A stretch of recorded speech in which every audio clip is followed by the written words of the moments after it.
What's going on, guys, and welcome back to my YouTube channel. Today I have my Japan haul video. I am back from my 10-day Japan trip. It was really fun, a little bit exhausting. We did a lot and I bought a bunch of stuff, so I'm gonna give you guys a big haul now. It's gonna be a variety of things I'm gonna show you. So 3 different things. One is obviously like clothing and stuff that I did buy. Second is skincare, hair care, and third is all the amazing snacks that I brought back from Japan. I think that's the one I'm most excited to show you guys. So let's start with skincare, hair care, and things like that. So these are a bunch of Japanese products, Japanese brands, and everything that I've bought or everything that I've tried to buy on this trip is specifically because either it's only available in Japan or it's popular / known for in Japan, or it's just way cheaper in Japan. So I bought a bunch of stuff that I feel like I made very good decisions on, very good financial decisions. So let's get started. The first thing is an eyeliner. So usually I use the Kat Von D eyeliner, which is pretty expensive, but I found this really popular one in Japan. Obviously I haven't opened up the packaging yet. The brand is Kiss Me. It is very popular. So usually the most popular items, they don't even have the actual item in the packaging when they are like putting it in the store. So basically it's just the packaging with no item in there. You pay for it and then they give you an actual one with the actual item in there, because I guess people steal it because it's that popular. So yeah, these are one of it. So this is the new eyeliner that I'm really excited to try. This is the one and only makeup item that I did buy from them because I'm just not really familiar with Japanese brands when it comes to makeup. I don't know what's good, and it's all in Japanese, and I don't really know, so that's why I didn't buy too much of that. Next things I got were, let's go to hair care. So if you watch my previous vlog, I did a little haul on some of the hair care products already, but I'm going to put it in this video anyway. So this is a little stick that you can use to basically calm your baby hairs. So this was like also good, nice and cheap. I got this from donquijote, which is like a little cheap department store that sells literally everything in Japan. This is a very famous hair mask. I haven't actually opened and bought it. I think it's like $9. I pay so much for my hair products here. It's actually crazy how much money I've spent on hair products, and this apparently is really good. Like I said, it was only like $9 for this whole tub. And yeah, so I found out about this brand on YouTube and TikTok. So I'm going to give this one a go. Really excited to try that. This is another TikTok viral, famous on YouTube item. It is the honey oil. So it's basically like a hair oil.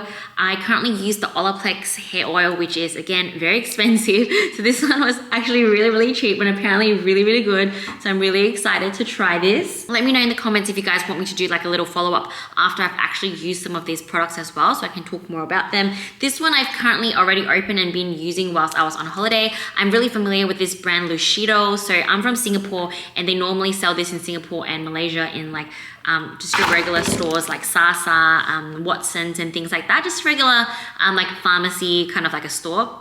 So yeah, I've been using this brand since I was living there and I obviously haven't used it for a long time. This one is a special hair damage repair milk, and it's actually made my hair really nice and soft. I really like it. Again, it's very cheap, very affordable.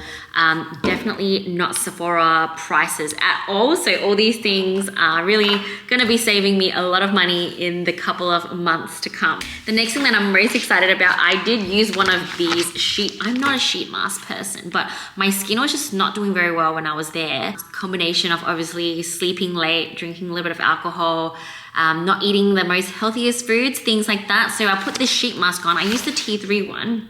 Again, I bought this from Don Quixote. It says #1 over here. The best thing about this is that it's 110 yen for one sheet mask, which is basically like 11 USD. So probably about 15 Australian dollars for, sorry, $1.50. So yeah. Let's restart. 110 yen is basically $1.10 USD. This is insanely cheap, and it was actually really good. My face was over glowing that night. I went out without any makeup, so I got a couple more because I was just addicted. I only bought one initially just to try it out. Luckily I tried it in Japan because I absolutely loved it, so I went back to buy more with all the extra coins that I had. So I got the T3 one. I got 3 of these because these are the ones that I actually tried. I really like those. I also got a vitamin C one. They're all the same price. And I also got some collagen and hyaluronic acid ones. So I plan to give some away to my friends as little gifts. So these are great gifts. If you go to Japan and you don't know what to buy back for friends and family, sheet mask, really cheap, really good, amazing gift. I also went to Muji. This is not for me, it's mainly for my brother. But so these are really popular Muji sunscreens, and I'm not sure how much the price is here. I'm gonna look it up and then I'm just gonna insert it into the video so you guys know the price difference. So I bought him 2 bottles and I have the receipt here.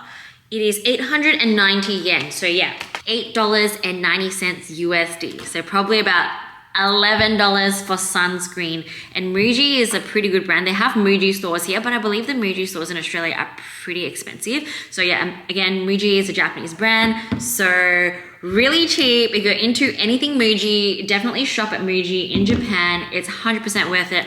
Again, I bought 2 tubs of these sunscreens for my brother, and then I decided, since it was pretty hard to find the place and I spent a long time looking for this Muji store, I decided to buy myself something. So this is a sunscreen mist, and it is, let's see how much that was, 790 yen, so $7.90 USD. Again, that is really insanely cheap. I know recently Jeremy's sister bought a sunscreen mist from Mecca, and I think it's like pretty expensive as well. So this is, again, super cheap. If you're into your sunscreen, if you're into Muji products, definitely hit up the Muji store in Japan and stock up on everything you need. Next, I bought a bunch of clothes. So I really didn't want to buy too many clothes. I'm really trying to pull back on buying things that I will not use or like are unnecessary, even though like they're really pretty, they're really cute. There were a lot of things that I wanted to buy, but I really wanted to make sure that I only bought things that I needed. And I don't have a lot of winter clothing because obviously I live in Perth, and yes, we have winter here, but it's not super cold. But because we have fallen in love with the snow and with snowboarding, I foresee myself going to a lot more colder places soon. I will also be in Melbourne in April, and I think it'll be pretty chilly then. So I have a bunch of winter stuff to, I guess, tie me through the colder weathers. Firstly, I got gloves. So this is, I just bought them to wear over there. It's from Uniqlo. So again, Uniqlo is cheaper in Japan and apparently better in Japan as well. Since Uniqlo is a Japanese brand, it's much cheaper there, but it's also much better quality apparently. I bought a bunch of thermals here in Perth for Japan, but for some reason the Japanese thermals are just like warmer and better, and yeah, they're much cheaper because obviously they're from there. So they have this thing called the Heat Tech, which is basically like thermals, but it doesn't feel too thick or too heavy. It just feels nice and light, and it keeps you super warm. So they have a bunch of Heat Tech stuff where you can wear it and not feel like it's heavy, but it really keeps you warm with whatever Japanese technology they have. The Uniqlo in Japan is absolutely crazy. I know Uniqlo is all over the world. It's really very but when you go to Japan, you have to go to Uniqlo. It's just like a whole different experience of the Uniqlo over there. It is like 4, 5, 6 stories high. It's always huge. You can also get tax back, which is awesome. So apart from the fact that like the base price is already lower in Japan, as a tourist, you also get tax back, and you get to do that right in the store. So make sure you bring your passport with you when you're shopping. You just give them your passport and they give you the tax back price. You don't have to go to the airport and reclaim your tax or anything like that. Everything is done in store. It's so good. They also have this technology where they just put all your stuff onto a little scanny thing, just the whole thing there together. And then everything just comes up on the receipt. It just knows exactly what each item is. How do they do that? I don't know. We don't waste time freaking scanning things and whatever. They also have self-serve counters, but like I don't like to mess with that. I normally just get someone to help me just in case I mess it up. So yeah, Uniqlo there is crazy. Again, I'm not a major Uniqlo kind of person. It's quite kind of like a modest style of dressing.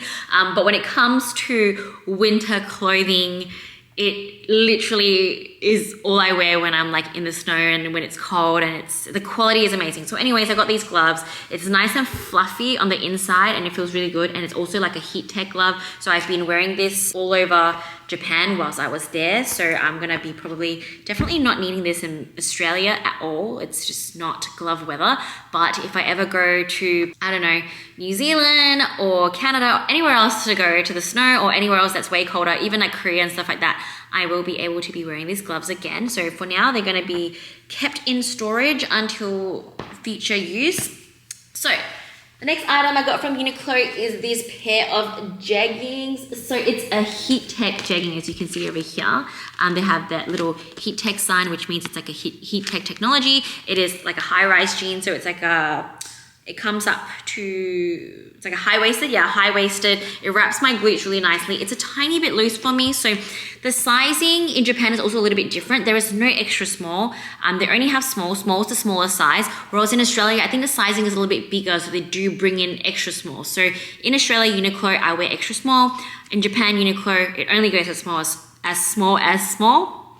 So I bought these jeans because, again, it's heat tech, so I will be able to just wear these jeans and stay nice and warm in Australian winter. So that's really good. I would just feel like I'm only wearing one piece of clothing and it's going to keep me warmer. I don't need to, you know, double up on layers or whatever it is, and I can wear jeans on a cold day and still feel warm. So that sounds really good to me. It was 2,990 yen, which is $29.90 USD, so around $35 Australia price. So that is amazing for a pair of jeans. I know it's not like real jeans, but yeah, jeggings. I love jeggings anyways. All my fit girlies will understand that we much prefer jeggings and leggings over regular jeans anyways. And then I also got a really nice sweater. So it's similar to the cream one that I always wear, but I just got a black one because, I don't know, and it just feels different. It feels like a little bit thicker, warmer for some reason, even though it's like exactly the same one. And let me just see if the tags still want to check the pricing. Okay, so this one is 3,990 yen as well. So 39.90. This one's a little bit more expensive. This is probably the most expensive one that I purchased over there. So yeah, 39.90 USD, a steal for this jumper. Like I said, I really love the cream one that I've been wearing a lot. You would have seen it in my Korea vlogs. I wore it a lot in Japan as well. It's so comfy, it's so snuggly, and it's nice, and like it's just nice. I just like it. And then I got this very light sweater. So I plan to kind of just like wear it and tuck it into a skirt or like a high-waisted shorts kind of situation. This one was super cheap and it feels super soft. The material is it just feels so nice. So yeah, this one was 1,990 yen, so 19.90 USD. Again, super cheap, probably about like $25 Australia price. So nice little sweater. You can wear it just casually, but I aim to dress this up by kind of like, because it's a bit of a longer one. I have cropped sweaters, but I don't really have many full length sweaters, so I need full length to be able to like kind of tuck it into things, because I'm into that kind of vibe right now, just kind of looking a little bit more put together by tucking stuff in. So that's what I got.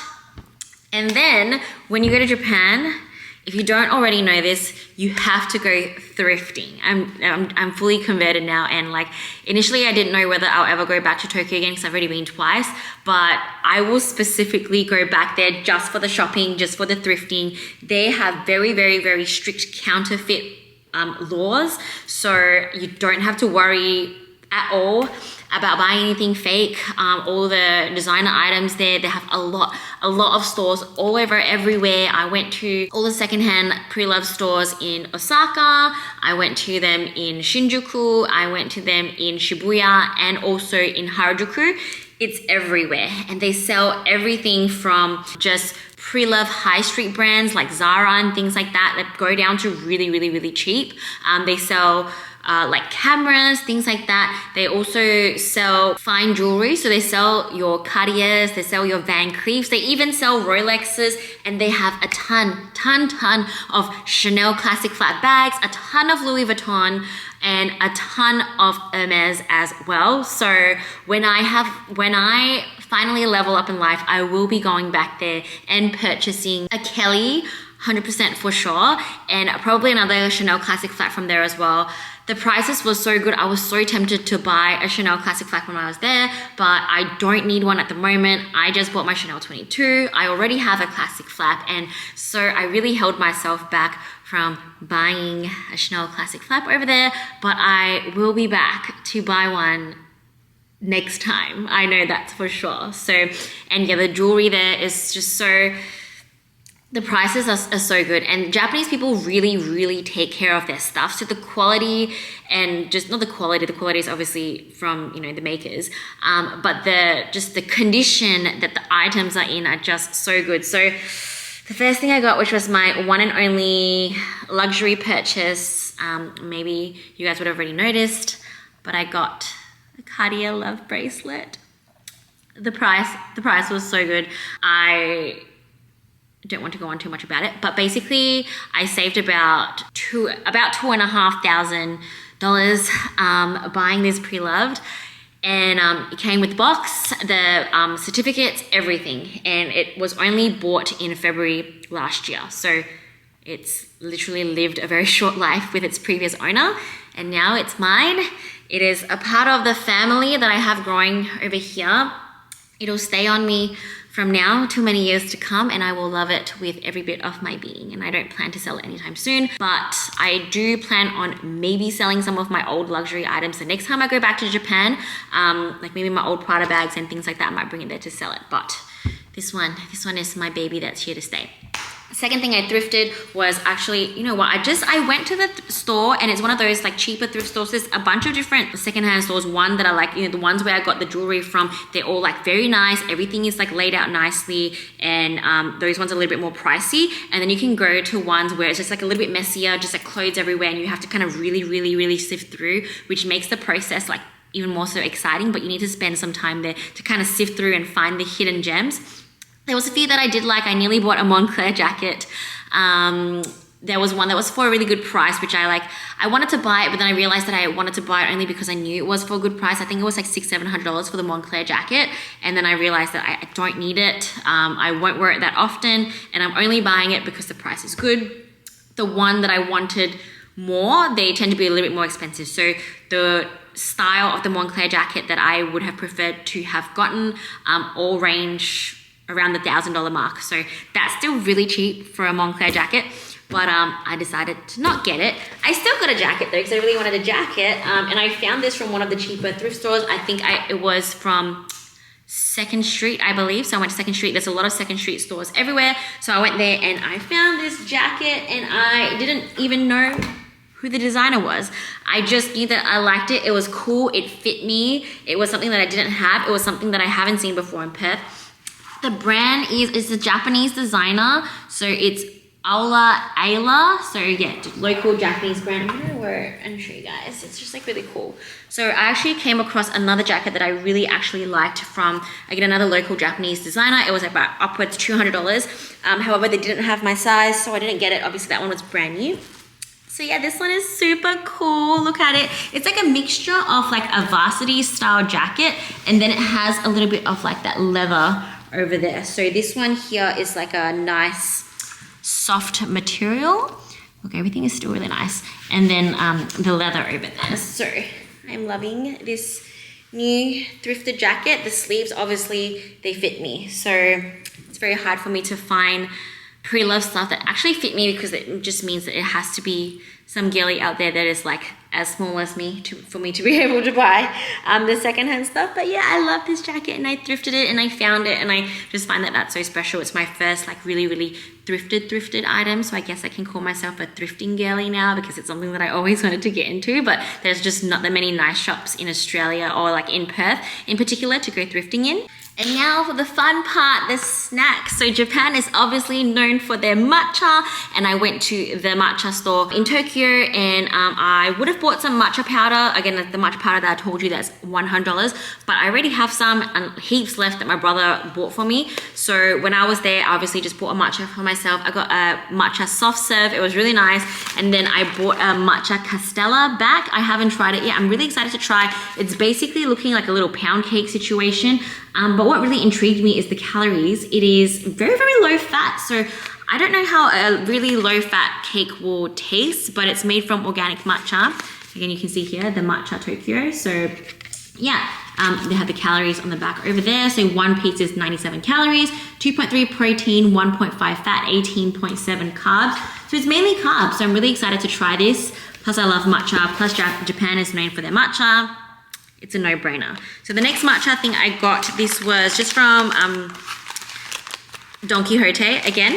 So it's just these little, it's a packet of matcha. It's a matcha mochi. So matcha mochi, it comes in little packages like that. I already tried one. It tastes really good. I'm gonna only keep like 1 or 2 for myself. So basically all these little snacks I bought as gifts for like my parents and my friends. So I'm going to be giving each person like 1 or 2 of these little mini matcha mochis. So again, a really, really great gift for, you know, when you go to Japan, you want to buy people stuff. The next thing Japan is really, really known for is all their Kit Kats and the crazy flavors of Kit Kats that they have. So obviously I already opened this box. This is my favorite. To be fair, this is the only one I've tried when I was there. I've tried many flavors before when I previously went to Japan, and when my other friends have been to Japan, they always like bring back different flavors of Kit Kat. But this is my current favorite. It is a uji hojicha flavor. So hojicha is a different branch off from like matcha. It's pretty similar, but it's like different. It's just a different color as well. So this is a hojicha Kit Kat. I bought this from donquijote as well. It is so good. This is like, at the moment, my favorite flavor of Japanese Kit Kat. So I ate quite a few, so I only have a few left. So I guess I love my friends and I want them to try it. So I will be giving most of the leftovers away and maybe keeping only 1 or 2 for myself. So in one box, I think it has like 10 pieces, I believe. Yeah, so 10 mini ones. I think I've already eaten 3. So I'll probably give away 4, 5, and then keep 2 for myself. And then I got these from just like another store. Insanely cheap. I swear this was like $2 for the whole packet. Okay, so again, really, really great gifts. So this one I haven't tried, but Haley raves about this flavor, the milk tea Kit Kat. She reckons it's the best. I'll need to try it out for myself to see if it actually is the best. But yeah, milk tea Kit Kat. We're gonna be, again, there's little mini packets in there. I think there's 10, so we're gonna be giving them out. This one is just a bit of a regular schmegular one. I haven't tried it before though, but I love choc orange. So that's why I bought it. So this is my little Kit Kat haul. That's what I got for the Kit Kats. Next, you would have seen that I went to Harry Potter World. So I had to buy some Harry Potter snacks back. I didn't know what to buy. Like I didn't want to buy like a wand or like a coat or like a scarf and just like have it sit there and just never really wear it or use it, because I like, as much as I love Harry Potter, but also kind of feel a little bit embarrassed to be wearing like a Harry Potter scarf out, like a Gryffindor or Slytherin scarf. I was like debating between the two, but I was like, look, I'm just gonna buy some snacks because I just want to buy something. And I've always been obsessed with chocolate frogs. When I was watching the movie, I just always wanted to know what a chocolate frog tastes like, and it's just something that I always wanted to have when I was watching the movie as a child. Like, I don't know. So they have the big chocolate frogs, but I decided to buy a box of mini ones because they come in little packages like that. So I've already had one. I'll probably give 1 or 2 away to my friends and then keep the rest. It's kind of like a thing where you just try once. I had my one chocolate frog. It just tastes like regular milk chocolate. It looked like a frog though, so that was really cute. And then I just wanted it because I wanted to buy something, because I was just influenced by being in Harry Potter World, and I just had to buy something. You know, just one of those things. They really get you, these theme parks. They just sell you all these overpriced theme things, and you're like in the mood, and you're like just fully just possessed, and then you buy these things that you don't know. Anyways, and then I got this box of Harry Potter cookies. I'm not a big fan of like the actual container, but it's super cute. It comes in little mini packages like that, and the reason why I bought it is because the cookie in there has different like pictures on it. So you just open it and you don't know what you're gonna get. You might get Hermione, you might get Ron, you might get like, I don't know, like different things that are printed on there. I've already had a few. They're butter cookies, and I love butter cookies. So this is a good one. It's a good little snack for me as well, because one cookie is only 23 calories, so 1 fat and 2.9 carbs. So if I just want to just like a little something to like end the night or whatever, I would have had that. So I think I've had 3 or 4 already during the trip. And I'm just a cookie gal. You all know that I love cookies, so that's why I bought those. And the last things I bought were from the airport itself. So I don't know if you guys have heard of this chocolate brand called Royce. I've always seen it around in Singapore. It's very popular, very expensive, very bougie, but it's insanely cheap in Japan. So these boxes only cost 800 yen. So 8 USD for a box of Royce chocolates like that. So I got a milk one. I think this is dark chocolate, I believe, a dark chocolate one. And then I also got a matcha one. Obviously, I had to get a matcha one, had to. So obviously, my mum was the one who really wanted me to buy these. Also, we were in the airport and we had spare cash. So we wanted to spend all our as much leftover cash as we could. So we used that to buy these. So you have to go through, obviously, the check-in gates first to get these. And then you have to buy a little like insulated carrier thing to make sure they don't melt, because these need to be kept in the refrigerator. I haven't had them yet. I'm gonna wait to have them with my mum because she's really obsessed and she really wants them. I also saw this one. It looks pretty cool. I don't know whether this one is like super popular or whatever, but yeah, it's like a Royce fruit bar. So this one's a bit more expensive because I think there's more pieces in there. So this was about like 1,100-ish yen, so like $11. Again, really cheap for these chocolates. So if you are a fan of Royce chocolate, definitely go buy it in the Japan airport. They're really cheap. They had to limit these boxes to 20 a person. They had signs literally that said 20 per person. So that's how you know it's like really popular and people just like buy lots of it and bring it back to wherever country they came from. And then we still had a little bit of leftover cash, so we bought some chopsticks. After we bought them, we were like a little bit scared that like, you know, maybe we couldn't bring them back to Australia because they're wooden and whatever, but you know, they came through customs perfectly fine. Look how pretty. So we got some chopsticks, which, oh my God. We got some chopsticks that we will be using and eating with because yeah, the chopsticks I have at home are like just not in the best condition. So we bought some new chopsticks. So yeah, that concludes my Japan haul. So yeah, after this trip, I feel like even though initially I didn't have all the intentions of going back to Japan anytime soon, just the fact that there's so many things to buy over there that it's just like so much cheaper. I probably will make a quick stop into the city to do 1 or 2 days of shopping the next time I do go to Japan. But I will definitely be back to Japan either to go to Sapporo or back to Hakuba again for snowboarding. Me and Jeremy have just fallen in love with the snow and snowboarding and the winter over there. So yeah, if we do go back, we will definitely go back mainly in winter and mainly for snowboarding. And then like I said, I don't really feel like I need to, I've done a lot of the Japanese-y tourist stuff already. I've been there twice now. So I'll just go back there just to stock up on things, buy all the things, all the snacks, all the skincare. So yeah, if you are thinking about heading to Japan soon, these are the things you have to look out for that are cheaper, worth your money. And yeah, so hopefully you guys enjoyed today's video. If you liked it, please like, subscribe, and I'll catch you guys in the next one.